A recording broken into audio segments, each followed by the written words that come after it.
All right, good evening, ladies and gentlemen. The Design Review Board public meeting of June 28th, 2018 is called to order. Please refrain from talking amongst yourselves during the meeting, and please turn off or put on vibrate all cell phones at this time. If you need to talk, please leave the meeting room. Anyone who wishes to speak, including applicants on any applications to be reviewed tonight, is asked to completely fill out one of the speaker's cards provided at the table by the front door and submit it to staff. You'll be called to speak by the board when your case is called. Anyone who wishes to be re-noticed about a project in the event of a return for redesign must completely fill out one of the postcards provided at the table by the front door and submit it to staff right here. Current DRB agendas are available by visiting our website at www.glendaleca.gov. A handout describing the procedures of the meeting, possible board decisions, and DRB appeal is available from staff. Roll call.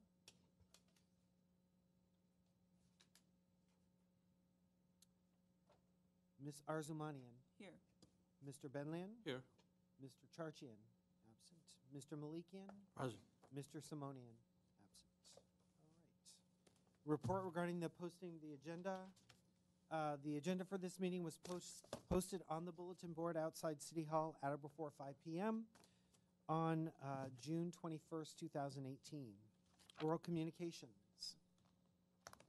So I think Actually, why don't we yes. step back a bit? Our normal chairperson is not in today, so you all need to select a chair for the evening. I move to appoint Mr. Benlian I'll as second. chair pro tem. Great.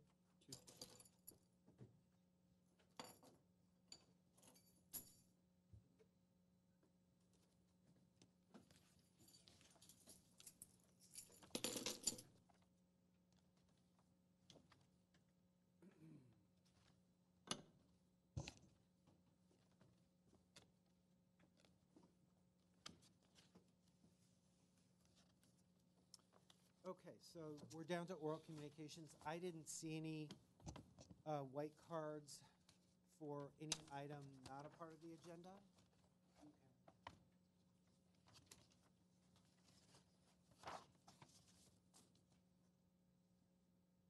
Is there anybody in the audience that wants to speak on an item not a part of this agenda? You do? Okay. Okay. So it's an item not a part of this agenda, not Gardner or Montgomery? Okay. You can, it's your time, so you can come up and talk and then fill it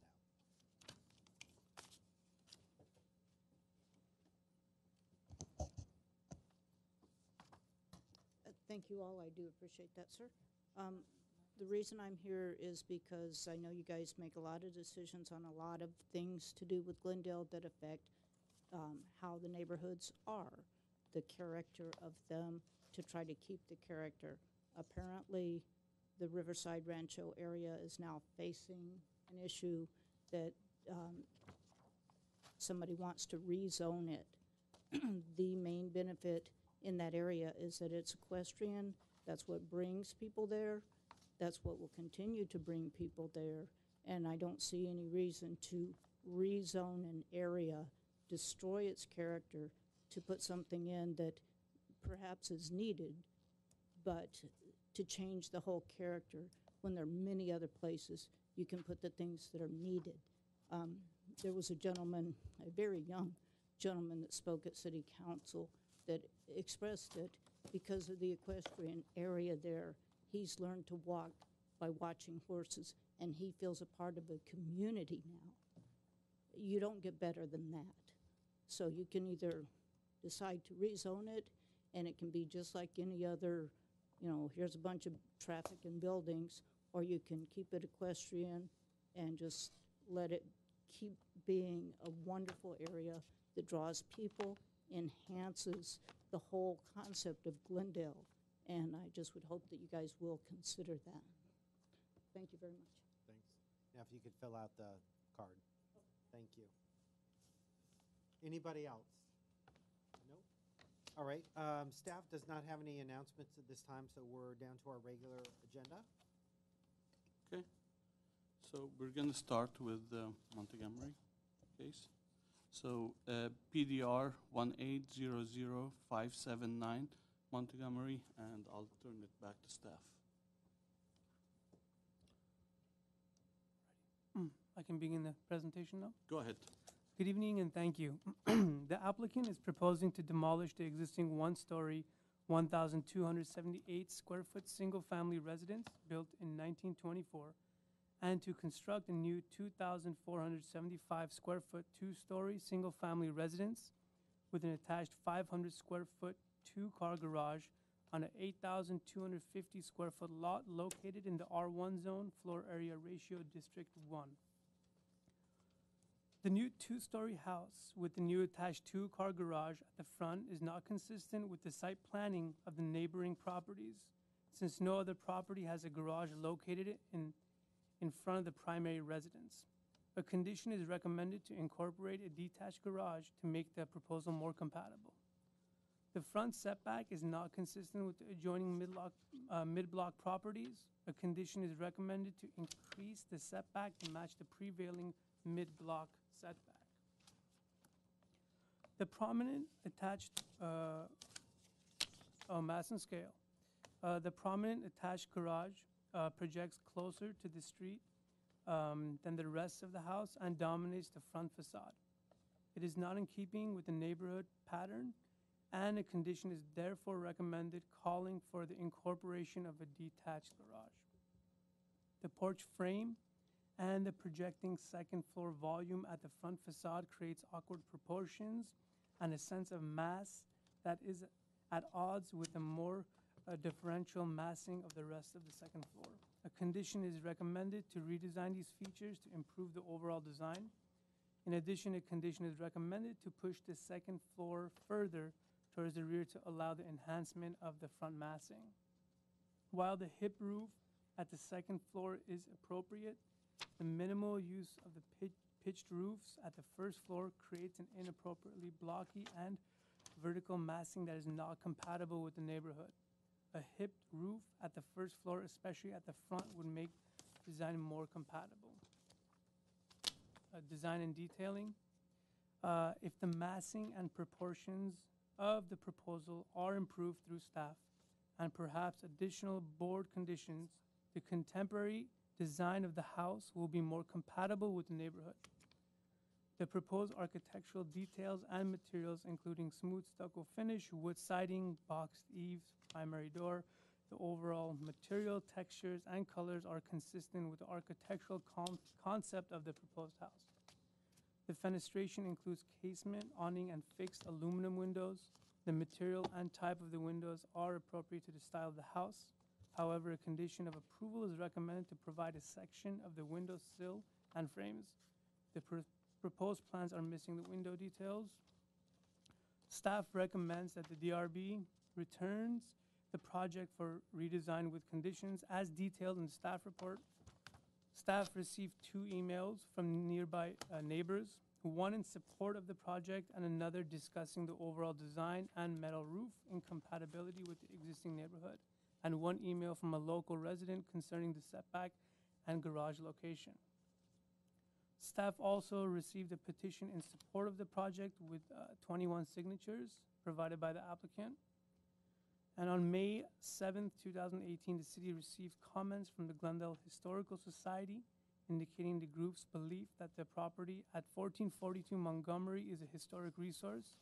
The subsequent letter was submitted on June 26th in response to staff response to the May 7th letter.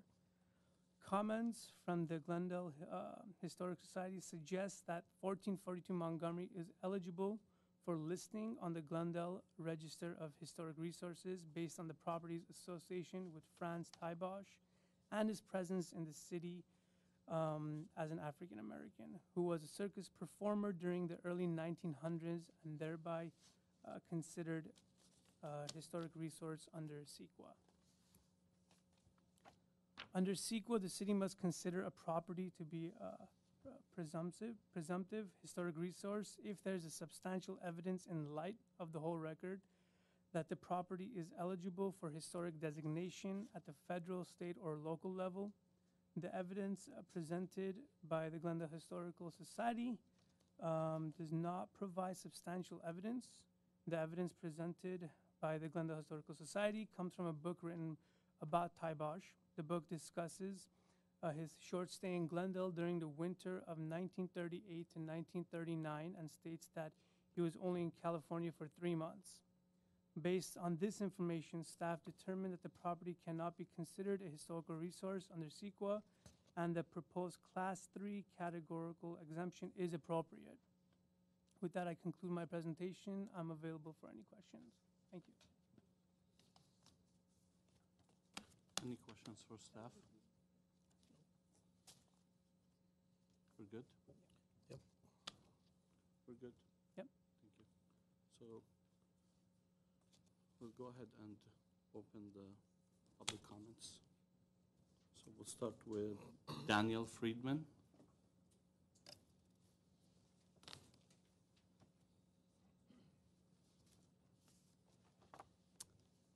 How many minutes he has? 5. 5? Go for it. Great. And just as a point of clarification, 5 minutes for me. Armick, who's also going to be speaking and presenting on some of the details on the presentation, will he also have enough time to cover any design You're issues? both applicants? We're both here on behalf of the applicant and the owner, yeah. We Okay. can give them 5 each. Yeah, he'll be talking about some of the more details of the project. No problem. Great. Name and address, please. Daniel Friedman with Jeffrey Mangels, Butler and Mitchell, located at 1900 Avenue of the Stars, 7th floor, Los Angeles. So I'm here primarily just to address the historic issue. We deal with this issue all over the city. In Glendale, we've dealt with this in LA. All this, obviously, the historic claims of historic significance are common whenever you have a redevelopment site. You can identify a property as historically significant in 3 ways under CEQA. The first way is it's listed. The second, designated, I should say, on the city's, historic resource registry. The second way is it's in a survey. And the third way is that there's substantial evidence that it's a historic resource. And staff mentioned that, and I agree with their analysis. The distinction that I think you'll have to understand today is that we have what's called a categorical exemption. So the legislature, they decided that there are certain types of projects where we're going to apply categorical exemptions because we want to give the developers, and particularly in these cases, single-family homeowners, the benefit of the doubt in the process. In order to overcome the categorical exemption, which the individuals who submitted the letters about this being a historically significant property are trying to do today, is what they're trying to have you do, is they need to prove the following. They need to prove that that this project will cause a substantial adverse change to a significant resource. That's the standard under CEQA to get what's called an exception to an exemption. I know it's confusing. So that means you'll have to have 2 findings. The first finding is that, by the way, where's the clock so I don't run over? Is there a clock? You're going to have 1 minute when the Oh boy. When it- the So light turns yellow. So we know the process and we know how it works. I would use your time in terms Got of it. making your. I'll move it a little bit quicker. Okay. The 2 main findings you're going to make, if to be able to even get to that exception, is that there's substantial evidence to support the conclusion. But the one that I think is most important is that you will have to find that it is a significant historic resource. Not maybe. And I think that's the point that the people who are trying to oppose this project are suggesting, that maybe it's a historic resource. That's not the standard. The standard is that it is. I think you've heard before what substantial evidence is. It's not speculation. It's not argument. It's not opinion. It's facts. It's facts of solid evidentiary value. And what's important is not the quantity. When I read through this staff report and I read through the DPR form that was submitted, it's quantity. It's not quality. And why do I say that? In the documentation, there's no showing of this individual's significance. There's no showing that even if this individual is significant, that the house is connected to what makes him significant. There's no showing of a relationship between the property and that individual. And there's no showing why the house is significant, either to that individual's life or to its relationship with Glendale's, its association with Glendale's relationship with African Americans. This individual lived in the house possibly lived in the house for 3 months. The historic societies and the historic experts all know there are standards. And everyone makes the joke that, not every building George Washington slept in is a historic monument. And this is kind of what we have here, is a suggestion that someone, by the way, not George Washington, but someone slept in a house for a few months and that we have a historic resource. That's not the standard. It's not substantial evidence. That doesn't establish we have a significant historic resource. And in conclusion, I want to support staff's finding on this. I hope you do too, and I thought staff did a very nice job in dealing it within their staff report. And if you have any questions on the historic issue, CEQA standards, I'm available. Thank you. Thank you. Next speaker, Gore Bogosian. Yes, hi. My name is Gore Pogosian. I'm a real estate who sold the property to... Your name and address. Oh, my name is Gore Pogosian, address 4407 Prospect Avenue, apartment 8, LA, California, 90027. I'm a real estate agent who sold the property to Lucine Grigorian. Before buying this property, I actually made an offer for another property for her. And when we went to the city, we checked it, and that property was historical, and we canceled the escrow. And this property, before I sold it, I went to the city with her and checked it. The property was not historical, and it was in R1 zone, and my client wants to buy this property to demolish the property and make a new property with 2 buildings. My client spent almost $80,000 to $100,000 to do the design, and the city didn't inform us if the property is historical. So till end of the day, one day before design review board, we got from Danny, we got the email saying the design review board canceled because maybe this possibly can be historical building. And I have one question to the historical people. If the property you guys saying it's historical, where we read, the person lived there 2-3 months, if this person live in a couple property in a 1 year, maybe like few properties, how can be all of that property considered to be like a historical property? And also my client spend $850,000, buy this property, check with city before buying the properties to know if the property is historical, and we got the answer no. So how happened it's almost 80 years and more, city didn't find out if this property is historical, and you guys didn't even know. And before we start to do construction or thinking to do construction, you guys got a conclusion this property is historical.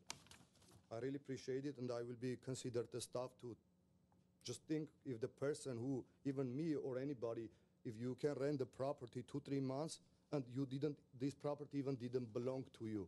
You didn't invest any money on this property. How can be this property yours and can be like historical property? Really appreciate it. Good idea. Thank you. And just to clarify and double check with staff, I think the city standpoint right now, city is not saying it's historical, correct? So I think we're on the same page when it comes for that.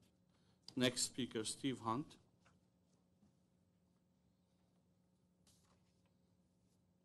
Hi, good evening. Steve Hunt. I live at 1446 Montgomery. I'm the neighbor of Mr. Gore. And he's showed me before some of the designs on his cell phone. Speak to the All mic. right, he showed me some of the designs on the cell phone.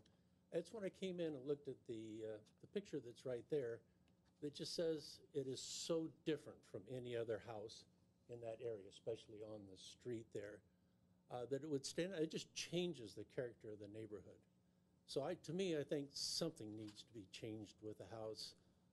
Move back, different colors, something so that it blends in with the neighborhood again. I'm sorry, your house, what's your address? 1446. It's the house on the left-hand side of the picture. Next door. Next door, yes. Thank you. Thank you. Next speaker, Kathy June.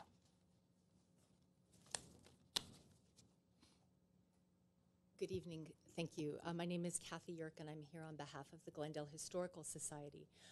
We are here because we believe, as do 6 preservation experts who are professionally qualified to make such determination, that 1442 Montgomery is a historic resource. The staff report notably does not claim the property is not historic. It says we did not provide substantial evidence that it is in our initial survey form. Our letter dated June 26 provides that evidence, and this letter has not been reviewed by by qualified preservation staff. I'm not sure whether Mr. Friedman has had a chance to see it. The property is historically significant because it housed a black man for part of 1938 to 39 at a time when Glendale was famously racist, even by the standards of the era. We document Glendale's sundown ordinance, which was likely not an actual law, but a strictly police policy that meant black people could not be here after dark. We have scoured census records to identify Glendale's minuscule black population from 1920 to 1940. It is clear that blacks, the vast majority of were women, were tolerated as residents if they lived where they worked, almost exclusively as servants. In 1920 and 1930, only 6 properties housed black residents who lived independent of employment under whites. Unfortunately, all these properties have been demolished. 1442 Montgomery still stands and retains sufficient integrity to qualify as a historic resource. Franz Teibusch's situation in Glendale was unique. He did not work for the Cooks. Evelyn Cook was his formal guardian after the death of her husband, and he was accepted as part of the family, according to his biographer. Based on a memoir and interviews with Evelyn's daughter, we know that Glendale's racial restrictions meant that he had to be hidden at night. The fact that he eventually befriended 2 elderly white sisters over the backyard fence makes his tenancy all the more remarkable. And it's because of the identification of those sisters who lived at 1446 Montgomery that we know this is the right address. Even despite their friendship, it is inconceivable that Teibusch wandered the streets of Glendale freely after dark. Although his tenancy was brief, and he lived elsewhere briefly since he was a circus performer, the evidence also overwhelmingly suggests that Glendale is not a place he could have lived for long.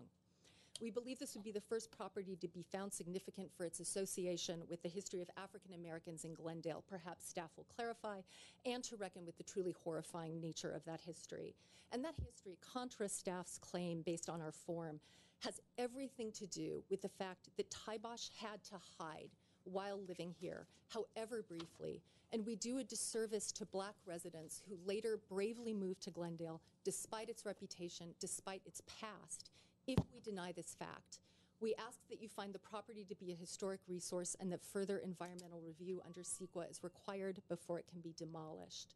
The owners can work with the city to come up with a project that would retain the integrity of the property, but also allow the existing residents to be enlarged in line with the Secretary of the Interior standards to allow it to better meet their needs. Thank you. We got it, thank you. I would ask staff to clarify the letter that she's speaking about, and if you guys had reviewed that, and if that impacts the hearing tonight. Yeah, Eric Krause, Community Development Assistant. I don't know what I am. Anyway, I work for the Planning Department. We know who you yeah. are. So we reviewed their initial May 7th letter, I believe, and then we did respond to that in the staff report.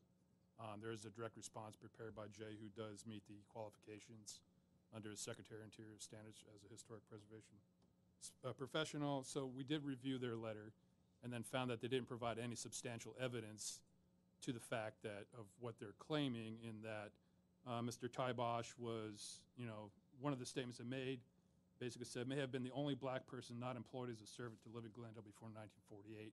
And I don't think there's substantial evidence to support that, nor is there substantial evidence to say that this is the last remaining building in the city of Glendale that was directly associated with a black resident. So those are the 2 of the claims they're making as to the reason why the building is historic, and there's not been substantial evidence to support those 2 claims. So essentially, we did review it.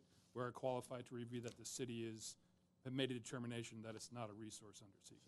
So the city stands with the initial review? That's correct. Okay, thank you. Go for it. Sir, so this project was on the calendar about a month ago, correct? And you guys actually went back and reviewed this, and so this is not the first time it's been on the calendar, correct? Correct. So the initial time when it was on calendar, we did receive the letter close to the date of the hearing. I don't remember what date the hearing was. So we asked that it be continued to give staff time to review the letter to make sure that there wasn't any substantial evidence that would Thank you. reflect that. Thank you. Next speaker, Francisca Smith.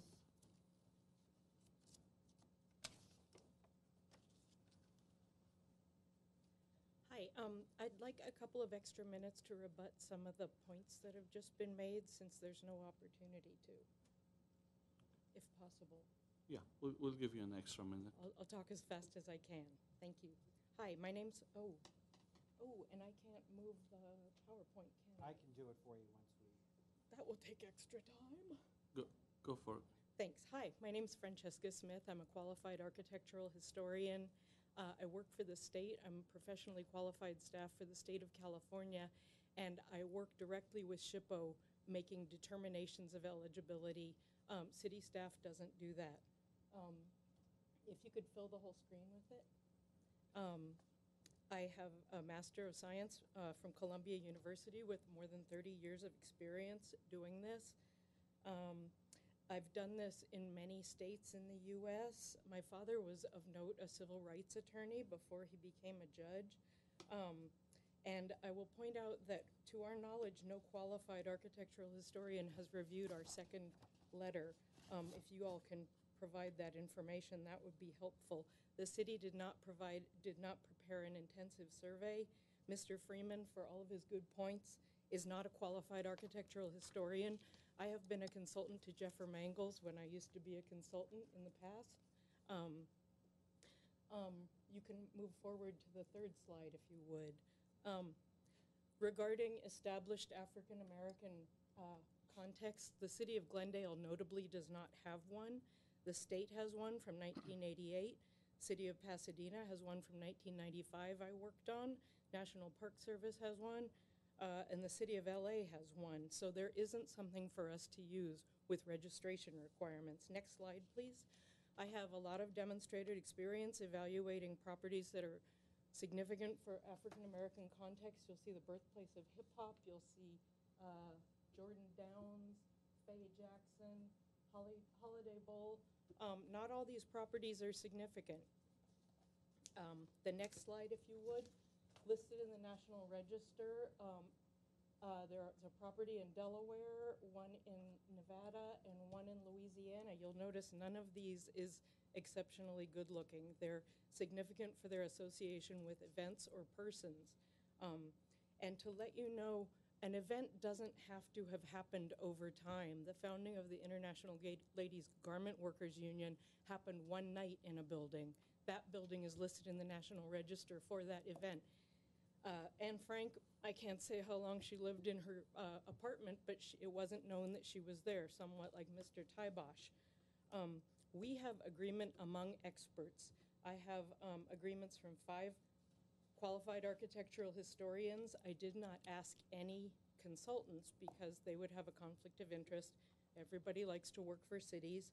2 neighboring cities, principal planners who do this, agreed. They weren't comfortable writing letters since they neighbor your borders.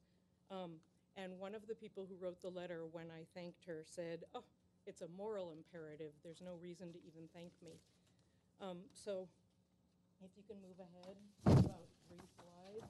There's the moral imperative. There's the third. So this property meets criterion 1 and criterion 5. We've made that point in the DPR form. The city did not do an intensive survey, so just saying we didn't use scholarly sources when we did. This is footnoted. It's all the resources there were.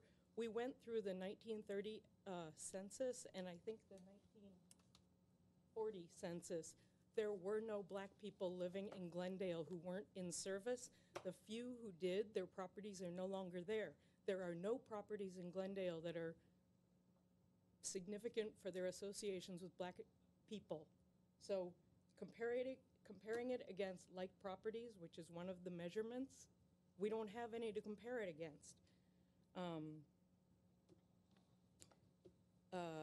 He wasn't significant for who he was. He was significant because he was a perfect person of color living in a restricted area. And And to the real estate agent's point, the fact that a property is not identified as historic doesn't mean it's not significant under CEQA. It just hadn't been studied, which is unfortunate. You have 1 minute to wrap up your thought. Okay, next slide, please. So a project can't be exempt from CEQA if it would cause an impact to a historical resource. This is a historical resource. We have presented what is a fair argument, which includes factual expert advice. We have altogether 6 experts who have said this is a historic property. I didn't ask anyone who didn't agree, and I didn't shop for people that way. Nobody said, I don't think it is. When there's substantial evidence in the record that supports a fair argument that significant effects may occur, which would be the demolition of a historic property, the lead agency must treat these resources as significant unless the preponderance of evidence shows that it isn't. We didn't suggest that it's Glendale Register eligible. It is eligible for the Glendale Register. And demolition of a historical resource can't be mitigated to a level of not significant. We got the idea. Thank you so much. The city hasn't met their objective. Thank you very much for your time. Appreciate it. Last speaker, Armik, and I think you're with the applicant, so you should have spoken first. I don't know why your card is. Good afternoon. Name and address. Armik Shanazarian with Permit Processing, 639 West Broadway, Glendale, California. Just want to go over the design of the project. The staff brought some question as far as, I just want to go item by item as far as the location of the garage in relationship to the property. As you know, if you take a look at the existing site plan, the garage already exists at that location. Regardless if I do addition or new construction, it's already there. So I don't think any has any impact on the neighboring property, since I also contacted the people in that neighbor in that block. A majority of the people. And just 1 second, Roger. He has 8 minutes, 5 minutes, and 3 minutes. I think they also have rebuttal time. They can use it as they please. So that's why we kept it at the 25-foot setback that is required at the R1 zone, even though the average setback is roughly about 28 or 30 feet. As far as the massing is concerned, if you take a look at the second floor plan, the first floor, I'm sorry, we have 6 feet setback at the north side, which is abutting the second-story building. By the way, I want to also mention that there's a 2.5 feet grade elevation difference, so from north to south, it's descending. And we maintain a 6-foot setback minimum, and the maximum is roughly 10-foot setback at the north side. And that's on the first level. And also on the south side, again, we're maintaining 6 feet and again 9 foot 7 at the back side of the house. And yet, at the second level, from the front of the house is roughly about 31 feet away from the property, so it's setbacks. And then on the side setbacks, we're maintaining from 9 foot 7 inches to roughly about 14 feet 4 inches. So the mass has drastically broken down. So I don't know what the staff is trying to establish, because usually in previous projects, we see that the project is lining up at the same building line at the first level, but this one, we have done it. And the recommendation was to shift the building backwards, but we also want to maintain the privacy of the neighbors. If you look at the neighboring property, especially we had a conversation with the south side of the property, and he indicated that he wants the building to be shifted toward the front, so we don't intrude into the privacy of there. So that's what we did, and basically it's roughly about 2,400 square feet building. It's not a major, it's not a mansionization, or it's not a thing, but my client likes modern style, so that's what we try to implement. And if you have any questions, I'll be happy. I actually have a question for you, and I think for staff. We typically don't see a return for redesign from staff, and I see that there is a lot of conditions here that are I mean, major conditions that will change the look of this house. So did you guys discuss these issues, and why did you decide to move forward? Well, my thing with my client is that my client she's a lady, she likes the garage to be at the front because she feels secure. And from my past experience, when you shift the garage at the back, it usually becomes a storage. It's not being used as a parking. That's typical happening. So, and then it's not a proper site planning. Because if you take a look at the house and the backyard, if you put the garage in the back, then you're going to basically lose everything. You're not going to be able to fit a pool in there. You're just going to have a long driveway, which is going to be useless to do, and it's not a proper site planning. Okay, I see. Mr. Malikan, you have any questions? Yeah, just continue on that. But that doesn't answer the question. That's just one of the comments. But there's like 5 of them. So to come back and yeah, you're right that we usually don't get a return for redesign. Have you had a conversation? We had a conversation with Jay. We had a conversation with Danny, and we had a meeting with them. And practically, Jay, he liked the project, liked the material and everything, but he said that he would like to have the thing because there's no garage at the within the vicinity. But as Mr. Malikan is saying, that's one of the conditions. What about the other issues? The other issue, as far as the mass, that's what I said. We broke down the mass. It's not. I don't understand why. Because usually on a previous project that is submitted, it's usually the tendency they ask us to shift the second floor more inward, and we have done this. Imagine if I did this, keep it in line in the 6 feet average, which is 6 is minimum required. Then he would have told us, bring it back. We already done this, so I don't see the thing mass. Even the roof system, it's on a 3 to 12 slope. You're not going to be able to see it if you stand in front of it. Okay. The material. Right. Okay, so you guys have, do they have any time for rebuttal? Yes. Yeah. They have 3 minutes.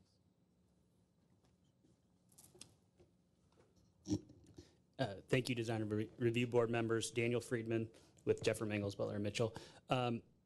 So I just want to give you a couple points of clarification. I mean, this slide is incorrect. The standard is not fair argument. That would be the standard in an MND or in a case where you didn't have a categorical exemption and there's a showing like there is here that there was no pre-existing historic resource. What they're trying to do is to try and change the situation to turn what everyone has agreed is not a historic resource into a historic resource. In order to do that, you need to present substantial evidence that it's going to have a substantial adverse impact on a historic resource. So it is not a fair argument standard. It is not an easy standard. It's a heavy burden. And I think you know our opinion on this. We agree with staff that they didn't meet that. And in certain ways, I think this is kind of offensive because I don't know what they're really even trying to say. Is the significance of this building that Glendale was racist in the past?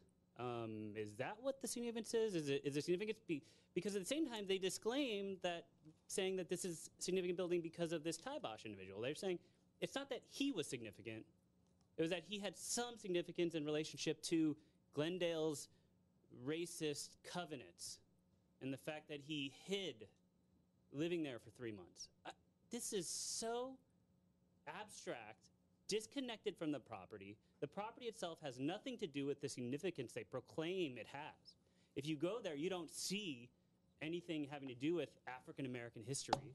You don't go there, you don't see anything about Glendale's relationship with African Americans. These are the things that are important when you consider whether something is a historic resource, and it's not present. Finally, we did receive the letter, and my eyes went directly to one sentence, which I think is conclusive. And this is on the letter's 4th page, and it was the first thing I highlighted. Taibosh's residency here was brief.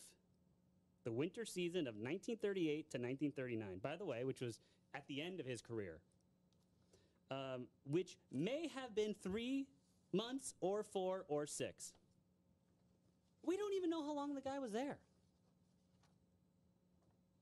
This is not sufficient. This is not substantial evidence that that either he was significant, that he was associated with significant events, or that this property has any relationship to any significance he or Glendale's historical relationship with African Americans may have. So I just want to conclude by saying I hope you agree that this property is not historic and that there is not substantial evidence justifying the claims being made.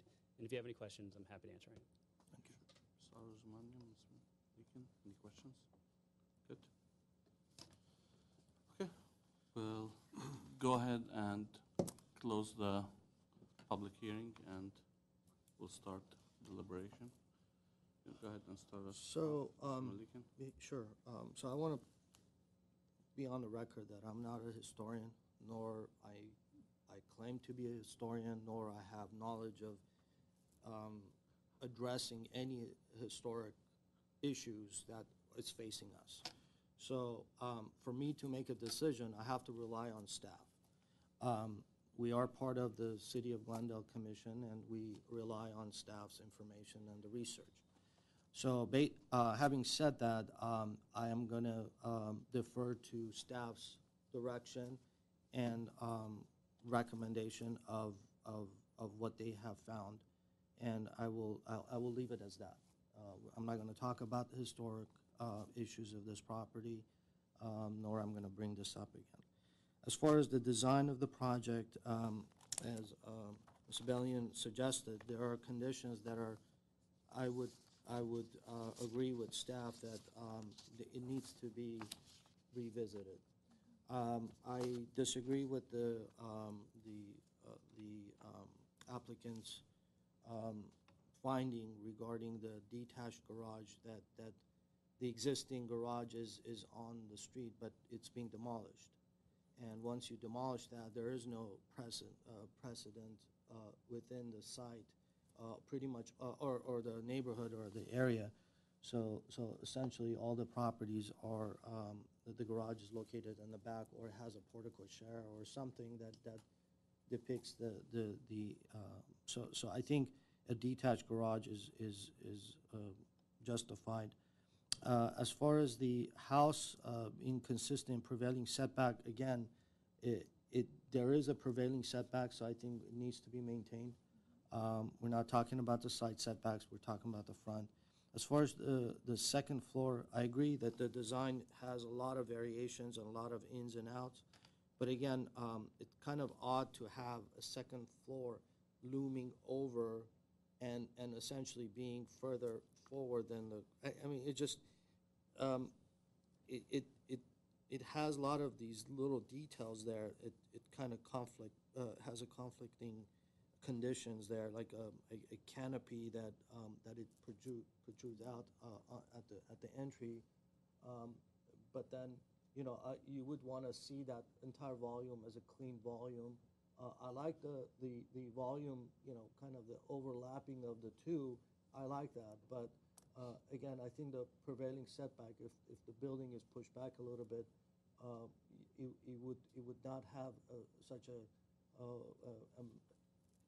larger presence, and especially that you're nestling between two very traditional architectural style homes. So you are saying push. I think by creating that prevailing setback, by pushing the building back, I would be fine with it. Second floor, pushing that back, I don't know what it's going to result in, but I like the two volumes kind of overlapping each other. I like that detail, but I'm not sure if the canopy that is kind of cantilevers under that volume at the entry, I don't know if that makes its presence. I don't know if it makes sense at that level. Just making it too busy. I think it's just you want it to be minimal. You want it to be very clean and simple. So there's also talking about eliminate the front porch frame and the redesign of the front entry area, the keeping the design. I'm assuming that you're talking about that the wooden boxed element that it's going around the three windows. I appreciate what the condition. I think the problem is you have a very set window location, the 3-window location, and the way that the framing is done, it kind of, and I guess it has to do with the rendering. It kind of, how would I say it? It doesn't look like it's complete. You would want to probably see that whole thing as a volume rather than a One piece framed. then broken. Yeah, and it's like a frame, so I would probably want to see that whole thing as a volume, and then windows are punched out or maybe even recessed within that. So you have two separate elements that are kind of sitting on top of each other rather than a framed wooden piece, and then you have a recessed portion. So I think that's the redesign element there that I think it would definitely help that to bring that simple, minimal look. And then obviously the section details. I'm not certain about the consideration. But if the finding has been done, so I don't know if the consideration is, if it's valid to even keep in the report or even have that. So that's where I am. So. Mr. Zamani? Thank you. I agree with everything Mr. Malikian mentioned. I don't have an opinion about the consideration. I don't know anything about history. So I'll leave that to staff. But about the conditions, I agree with everything that he just mentioned. I was surprised to see this again as a redesign with the conditions. And from what we heard from architect, I'm not sure where we stand, but except for the frame on the first floor,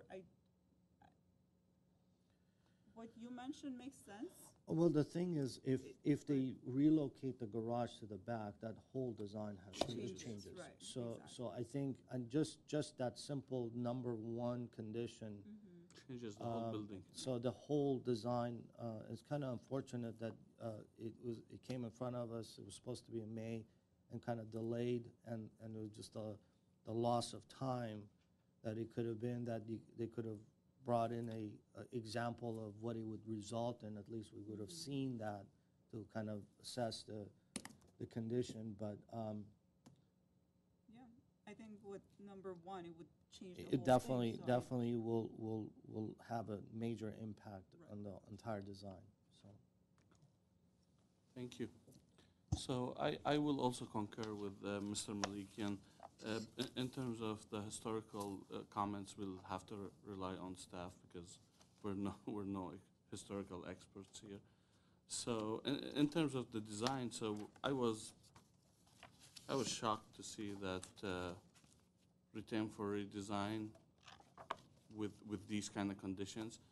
To be honest, I kind of like the project. I like the material. I like the material choice. I like the volumes the architect started with. I think it can be a very nice project. I think it's just missing some stuff, and when you start with the kind of the wrong site plan because of the client advising you to do that, I think that throws you off. I think you go back to the drawing board and you relocate the garage, and you can keep similar volumes. Like as Mr. Malikian had mentioned, I like the overlapping with the volumes. I like the material. I like how you wrap the material. I think this can definitely be a very nice project, and you're on the right path.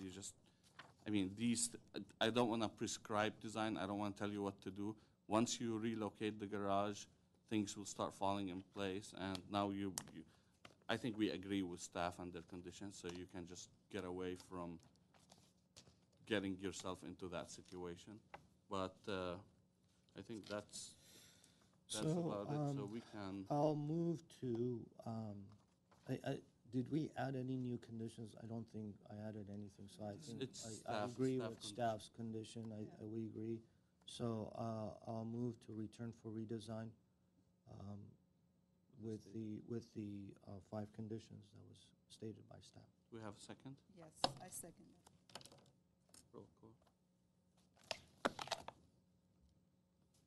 Roll call. Mr. Malikian? Yes. Sorry. Ms. Artsumanian? Yes. Mr. Bellion? Yes. Motion passes 3-0. Are we We'll- ready for the next Are one? we ready for? I can move the yes. Unless you guys want to take a 2-minute break. We're good. Let's move on.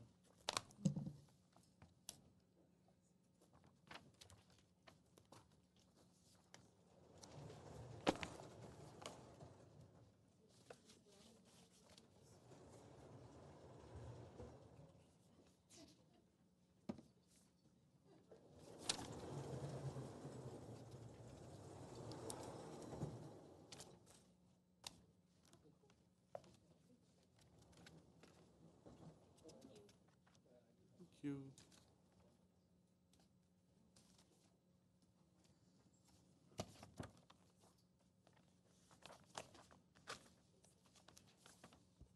All right, good evening, Mr. Chair, members of the Design Review Board.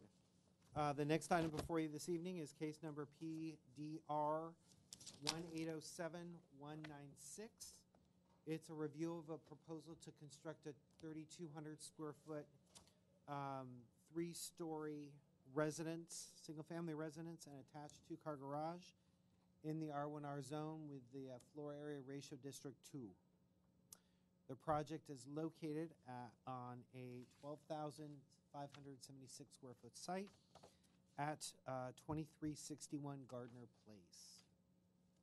The project was last heard by the Design Review Board on March 8th of this year and was returned for redesign with a number of conditions. First up, I would just like to review the conditions that you placed on the project a couple months ago, and then let you know how they address those conditions. So the first condition was verify the allowable FAR for R1R zoning and steepness of the site. The subject site, as I said before, is 12,756 square feet. It's actually composed of 2 lots. Zoned R1R FAR District 2. The average current slope of the site is 67%. 4 lots with an average current slope of 40% or greater. The maximum floor area ratio is 0.3 for the first 10,000 square feet of site area, and then it's lowered to 0.1 for the portion of the lot area after 10,000 square feet. So on the subject side, a total of 3,275 square feet of floor area is allowed. The second comment condition was provide a grading and drainage plan showing top and bottom elevations of retaining walls and confirm the amount of soil cut, fill, and export. The applicant has provided a grading and drainage plan. Top and bottom elevations of walls are included on these plans. There will be approximately 1,375 cubic yards of earth cut from the site. 500 cubic yards of earth will be fill, and then 825 cubic yards exported. The third condition, verify the driveway site planning complies with allowable slope.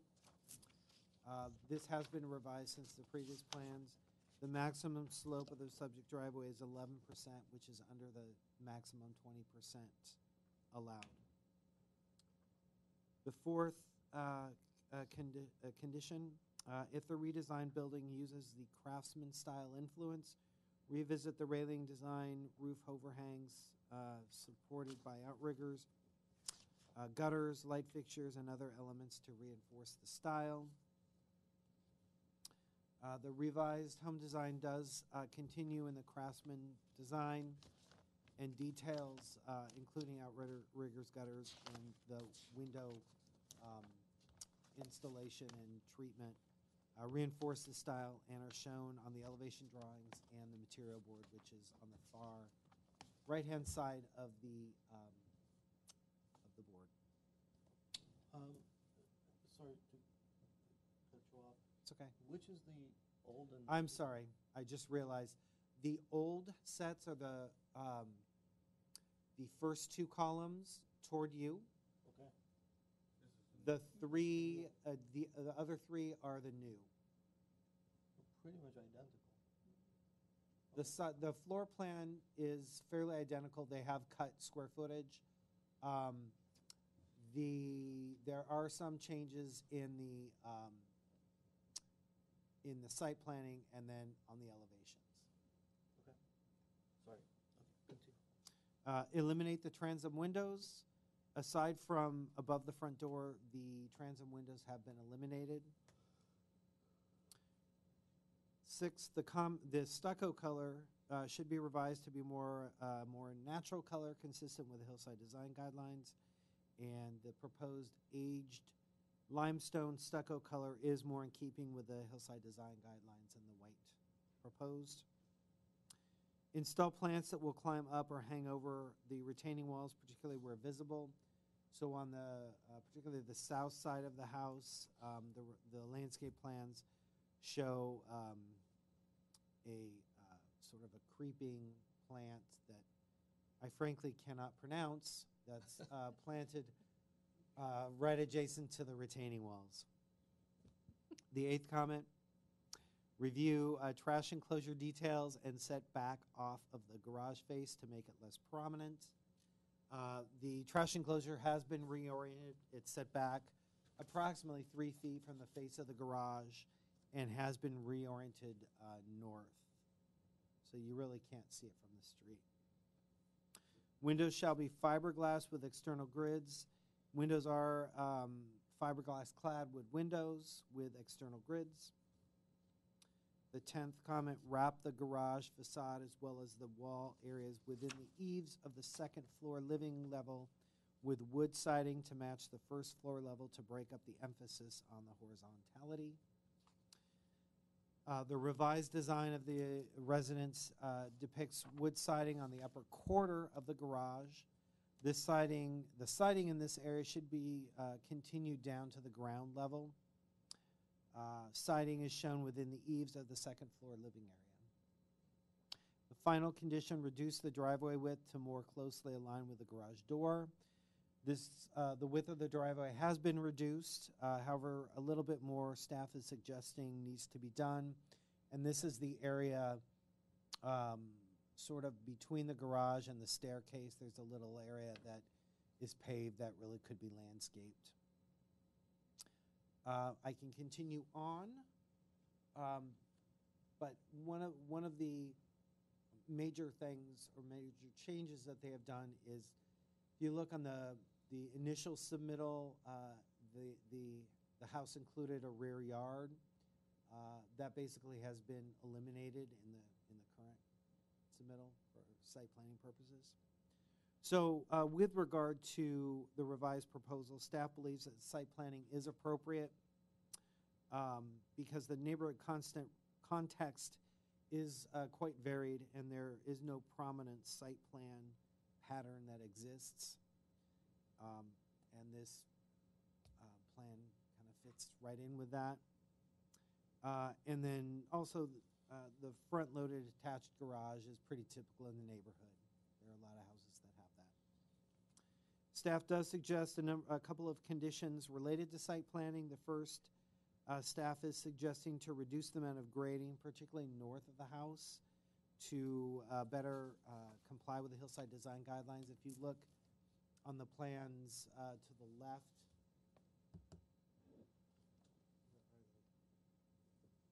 actually, no, I'm sorry. They're in the middle. 3 down, you can see the grading plans, and there is some grading there that staff thinks can be reduced a bit to better comply with the hillside design guidelines. Also, proposed retaining walls will need to be faced with a decorative material in addition to the landscaping. I mentioned slight reduction in the paving area of the driveway. Also, consideration should be given to using the limestone paving pattern of the driveway as an accent rather than throughout the entire driveway. Moving on to the massing of the residence, staff does believe that massing as conditioned is appropriate because the house's taller massing is located on the upslope side of the property and the roof form follows the slope. Staff suggests a couple conditions related to mass. Reducing the garage plate height and increasing the slope of the driveway would raise the garage up, and that part of the residence, the mass would be reduced a little bit. It's got I think a 12-foot plate height for the garage, which is pretty generous. So in addition to that, reducing the roof pitch to 3 and 12 would also provide some massing relief. And then finally, modifying the roof design to include some hipped roofs on the two second living level sides would also reduce the mass slightly of the residence. The design and detailing is appropriate. The entryway is appropriately highlighted without being overbearing. The windows are, as you required or conditioned, wood windows clad in fiberglass, and the color choices, the brown choice fits in with the hillside design guidelines. Again, there are a couple conditions staff would like to place regarding design and detailing. Proportions of some of the windows, particularly in the guest room facade, which is above the garage, should be restudied so they are complementary to the design of the building. Also, the trim and the sills should be consistent throughout. And then finally, as I believe I mentioned, the siding on the garage facade should really continue to the ground level instead of stop a quarter of the way down from the facade. That concludes my presentation. Staff is recommending approval of the project with the conditions contained in the staff report. Thank you. Any questions for staff? Just one question regarding the garage. So if we raise the garage level, because right now 11, I think I'm not 100% on this, but 11% is over the 10% threshold of requiring transitions. Right. So if they go with 10%, I think they'll be able to get one single run. But if it goes over 10%, then they need to have the 5 foot, 5 foot. So by doing that, they may be able to use the 20% in the middle. But I don't know if it'll raise the garage level higher. The issue is that if it goes higher than the 30 inches, right, then it's considered as a 3-story. It's already a 3-story. Oh, so it is already considered. Right, it's already a 3-story, and they're permitted a 3-story. Okay. Yeah. Okay. Got it. Okay. Just wanted to clarify. All right. Thank you. We'll go ahead and open the public hearing. Mr. Rafael. Yeah, Rafael Diepa, architect, at 17116 Reimer Street in Northridge. First, I'd like to thank Roger and his staff for a good report.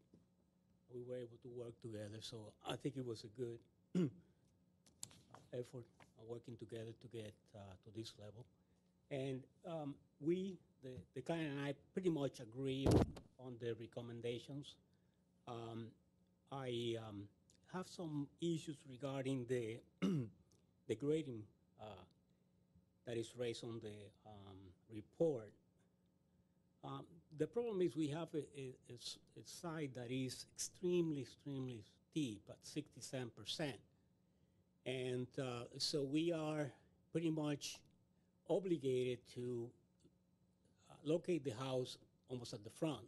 And to be able to minimize the grading, we have to go with the house oriented on parallel to the slope, which is going upward. And so that makes the house larger and bigger than what it is really, because it's elongated.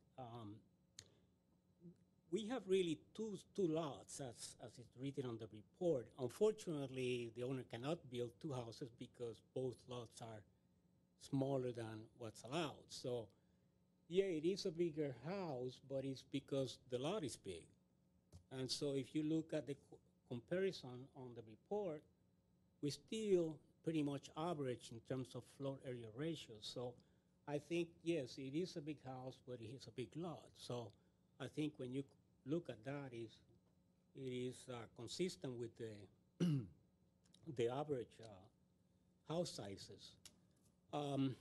So I think that what we're dealing is we have a steep slope. We have a fixed entry point for the driveway, and as you pointed out, we cannot exceed that slope because of the transition point. So we cannot really go to a 20% right from the property line because we have to have a 10% transition point for the first 5 feet, and when you hit the garage, you have to have a transition at 10%. So, but we are only 18 feet away from the property line, so 5 feet, and then 5 feet reduces to 8 feet, so you have only a portion of 8 feet where you can do the 20%. So really, we really maximize the distance, the height that we can go from the street to the garage level at 18 inches, and we cannot go further up than that because we'll violate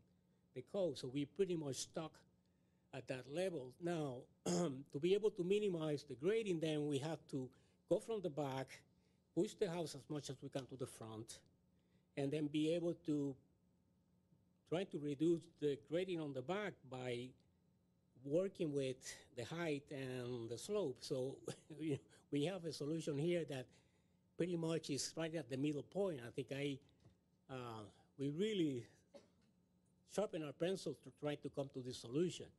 And then finally, the issue of the slope at the staff is recommending 3 to 12 to 4 to 12. Well, you know, being in practice for many years, I try to shy away from anything lower than 3 to 12 for two main reasons. First, slopes on less than 4 to 12 is, you know, you're asking for leakage problems.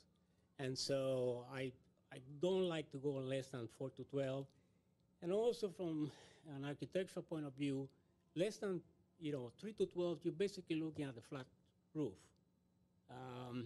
And on this style, we're trying to be horizontal, I think we look too flat. So I don't think a 3 to 12 will work on this scheme. Maybe in another scheme will work, but not here. Otherwise, we agree we're willing to go with siding in the garage. We can eliminate some windows on the guest. But, I think there's also, because architecture flourishes on light. And so if you take windows, inside becomes too gloomy, too dark. So, yes, we can work with the trims. We can make them look nice, consistent with the house. But I think we like to keep the windows. Is that possible?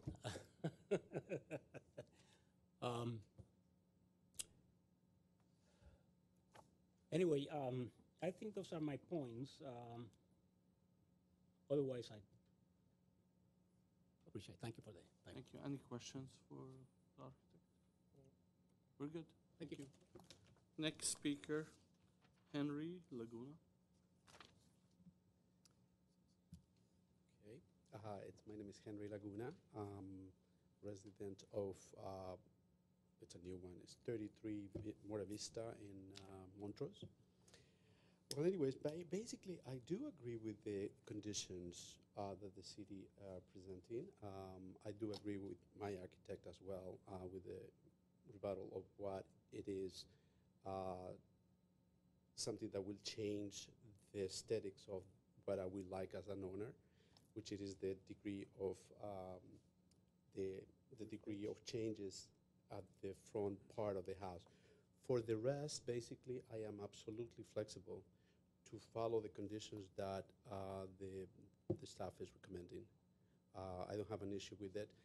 Another aspect that the architect was able to explain is that we cannot raise the level of the garage floor due to the fact that we will go above the code.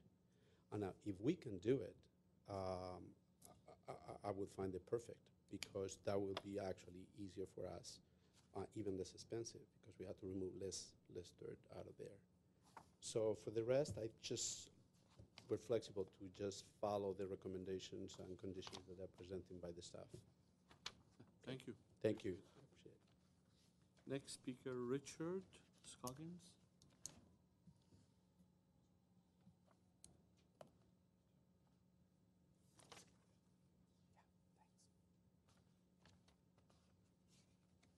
Yeah, I think, once again, I think my major concern is the driveway going to be long enough that cars can be parked in the driveway, or is it going to be so short that basically they're going to park on the street because there's no parking on the street, and that particular street is quite narrow, and therefore it's like any parking on the street, visitors, guests, and things like that are really going to be problems if you can't actually park cars in the driveway. Second concern is the driveway, is the garage a two-car garage or a single-car garage at this point? So I didn't quite get that. It's a two-car garage. It's a two-car garage, okay. So then the real question is the driveway going to be usable for cars, especially with the steeper upper slope? It's, the driveway, I believe, is 18 feet deep.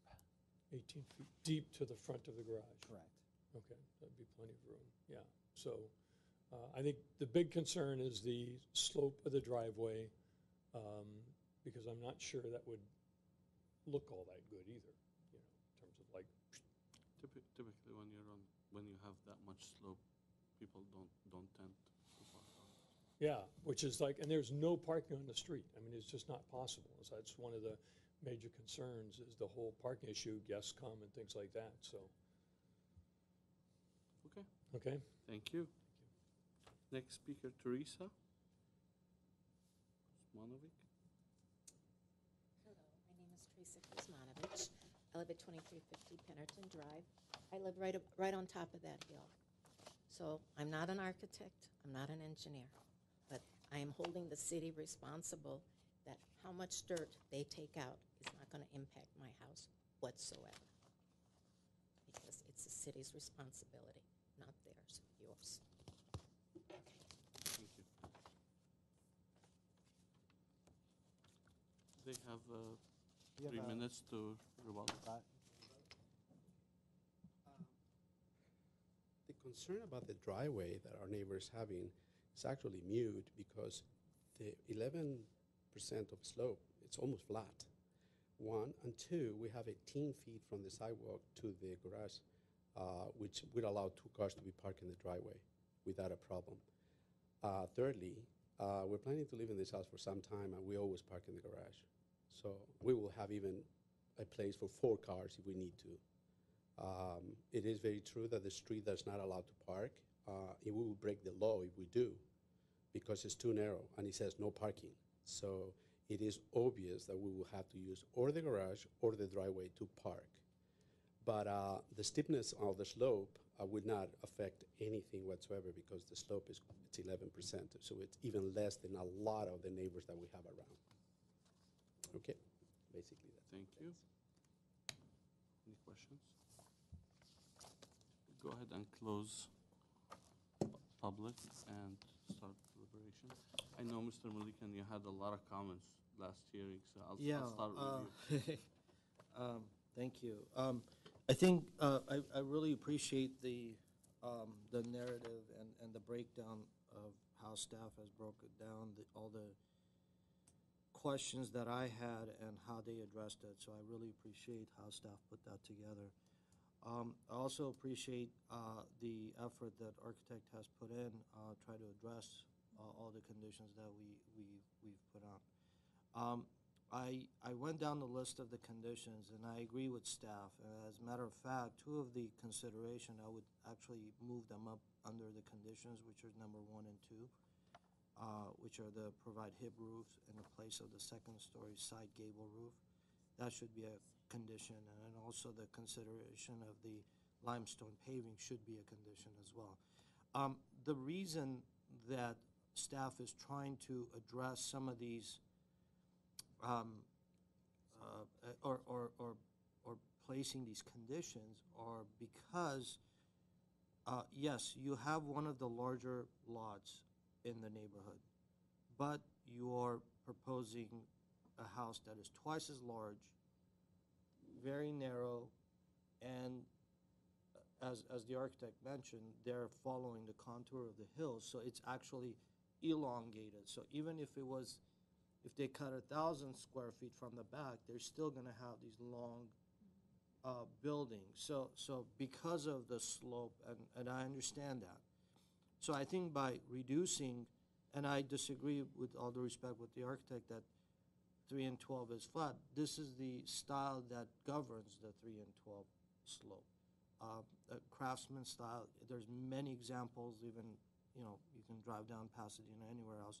You'll see a lot of different examples. We even have it in Glendale. That 3 and 12 is the slope. Even I've seen less than that, actually, as a matter of fact. But cantilevered overhangs. So as far as the garage itself, it is fairly shallow, or how would I say? The purpose of staff's recommendation is to reduce the volume that the garage is creating. If you look at the section, it's a substantial size garage. It's a 12-foot ceiling garage. So either lower the entire first floor down, or we have to raise a portion of the garage up. You do have a maximum of about 2.6 feet of rise in the 18-foot depth. That's your maximum allowed based on the 5-foot transition of 6 inch on the top and the bottom, and then the 20% on the middle 8 feet. So that will give you the 2.6-foot rise, but now you have about 1.5 feet, which translates to the 12-foot ceiling height. Other than that, I think everything else, I agree with staff. I think, is right on with all the conditions. And I believe one of the, I think the neighbors commented on the grading. The grading is going to be done and reviewed by a soils engineer, a civil engineer, and a public works will be reviewing the proposed design at the end when they issue the permit, and they will be inspected all throughout the whole. So there will be numerous reviews and different engineers that will be responsible for different aspects of the site, including the site soils condition, the structure that is going to be placed before even the building is constructed. So there's a different levels of review process. Observations and sign-offs by different disciplines. So again, I agree with staff, and I'm okay with the project with the conditions as long as we move the Move 1 the and 2. considerations. Can I ask one clarification? Sure. You went through the issue about the driveway and the garage. So what was the conclusion? So I understand, I think staff is recommending Reducing the plate height. reducing the plate height, right? So in order the plate height to be reduced, you have two choices. Either you increase the steepness of the driveway, which they have the room. Right now they have it 18 inches. They can go up to almost 2.6, so it's like little more than 30 inches. That's per code. Or they lower the floor height, so therefore the whole building gets lowered. So So either you're saying do one or the other? I mean, yeah, I mean, I think that would suffice and I appreciate the comment because it's massive. I mean, for the size, I mean, it's not a big house, but because it's elongated and it's narrow, it's taken over almost the entire width of the lot. The perception is even more. And being in a narrow street, so it is going to be a big house there. So, yeah, anything we can do. So actually, the way it's written, seems like that would work, because then they have the option of either How they get moving to up it? or, Yeah. Okay. Yeah, I think that would give them a room to adjust. Leave it as it is, I would say. How they get to it, they get to it. okay. Ms. Arzumanian? Same comments. Just a quick question. Can't have Consideration cross-communication. Continue, sorry. consideration 1 and 3 are They're the same. There's the It was same. my mistake. okay. Yeah. Yeah, just to be clear. Yeah, I agree with whatever Okay. Mr. Malikian.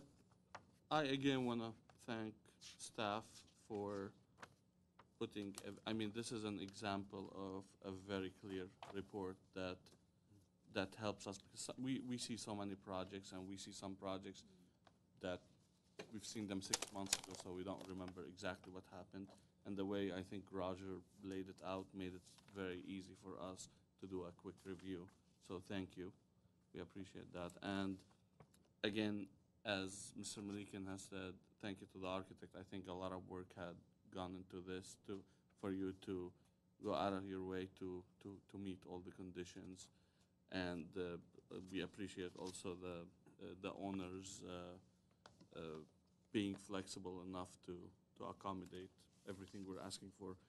As Mr. Malikian had said, all the conditions have been met, and if we move 1 and 2 up, and then we're good with it. So I will go ahead and entertain a motion. I'll move to approve with the conditions stated with staff. I second it. Roll call. Okay, a motion is made to approve the project with the 8 conditions in the staff report, and include the 2 conditions in the staff report as, or considerations in the staff report as conditions. So roll call. Mr. Malikian? Yes. Ms. Arzumanian? Yes. Mr. Benlian? Yes. Okay, great. Motion carries 3-0. Thank you. Thank you. Okay. Do we have anything on the agenda? We do have 1 set of minutes. However, we cannot act on them. Okay, don't have I quorum. was absent, so. Yeah.